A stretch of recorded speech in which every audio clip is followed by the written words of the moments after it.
क्या हार में क्या जीत में, किंचित नहीं भयभीत में, कर्तव्य पथ पर जो भी मिला ये भी सही वो भी सही, वरदान नहीं मांगूंगा, हो कुछ पर हार नहीं मानूंगा। ये वो कविता है जो देश के कई नौजवानों को जिंदगी में कुछ कर गुजरने के लिए प्रेरणा बनती थी। और इस कविता को कहने वाले अटल बिहारी वाजपेयी भले ही हमारे बीच में नहीं है, लेकिन उनकी कविता के माध्यम से आज भी उन्हें याद किया जाता है, वो अमर हैं। अटल बिहारी वाजपेयी देश के उन राजनेताओं में से एक रहे हैं जिनका राजनीति सफर काफी सुर्खियों भरा रहा। वो देश के चुनिंदा राजनेताओं में से एक माने गए हैं जिनकी तारीफें विपक्षी दल भी किया करता था। देश के लिए उन्होंने जो योगदान किया, साथ ही अपनी पार्टी भाजपा को जिस हिसाब से उन्होंने आगे बढ़ाया, उसकी कल्पना किसी ने भी नहीं की थी। और भाजपा के सबसे बड़े नेताओं में से एक आडवाणी भी उनके फैन हुआ करते थे। यहाँ हम आपको इस बात की जानकारी देना चाहेंगे कि अटल और आडवाणी भारत की राजनीति की ऐसी जोड़ी रही है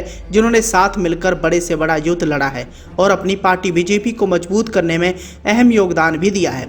दोनों दिग्गज नेताओं की पहली मुलाकात साल 1952 में हुई थी। इसके बाद अटल और आडवाणी ने लगातार 6 दशकों से भी ज़्यादा समय तक जिंदगी और राजनीति का सफर तय किया। 1952 की मुलाकात के बाद दोनों ने साथ में काम करना शुरू कर दिया और दोनों की दोस्ती गहराती गई। अब आप भी सोच रहे होंगे कि अटल बिहारी वाजपेयी और लाल कृष्ण आडवाणी की कैसे पहली मुलाकात हुई थी। तो आपकी जानकारी के लिए बताना चाहेंगे कि अटल जी 1952 में जनसंघ के संस्थापक श्यामा प्रसाद मुखर्जी के साथ राजस्थान के कोटा से ट्रेन से गुजर रहे थे। उस वक्त आडवाणी संघ के प्रचारक थे। ट्रेन में ही दोनों की पहली मुलाकात हुई। श्यामा प्रसाद मुखर्जी ने अटल और आडवाणी का परिचय एक दूसरे से करवाया। उसके बाद करीब 65 सालों तक दोनों दिग्गज नेताओं ने साथ में काम किया और वक्त के साथ ही उनकी दोस्ती भी गहराती चली गई। आडवाणी और अटल ने साथ मिलकर जनसंघ को मजबूत करने के लिए काम किया। दोनों की छवि हिंदुत्ववादी की थी। दोनों के बहुत से विचार एक दूसरे से मेल नहीं खाते थे, लेकिन दोनों के बीच कभी भी मतभेद नहीं हुआ। अटल जी ज्यादातर फैसले आडवाणी से सलाह करने के बाद ही लेते थे। आपातकाल के दौरान भी दोनों नेता एक साथ जेल में रहे। दोनों ने एक साथ साल 1977 में जनता दल की टिकट पर लोकसभा चुनाव भी लड़ा था।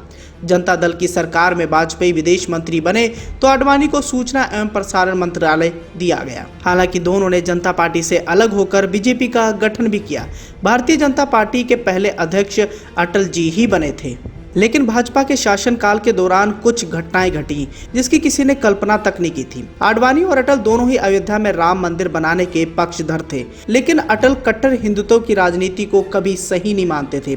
80 के दशक का वक्त ऐसा था जब धीरे धीरे आडवाणी का कद बीजेपी में अटल से बड़ा होता गया, लेकिन उसके बाद भी दोनों में कभी भी मतभेद नहीं हुए।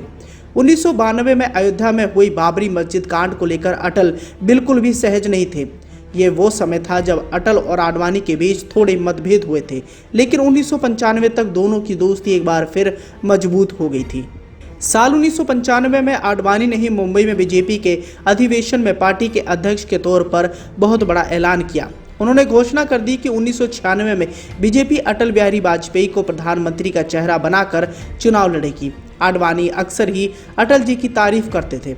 वह अटल जी को बहुत ही प्रभावशाली वक्ता मानते थे, जो कि पूरा देश मानता है। आडवाणी ने एक इंटरव्यू में यह तक भी कहा था कि जब उन्होंने अटल जी को पहली बार बोलते सुना तब वो उन्हें लगा था कि कहीं वह गलत पार्टी में तो नहीं आ गए।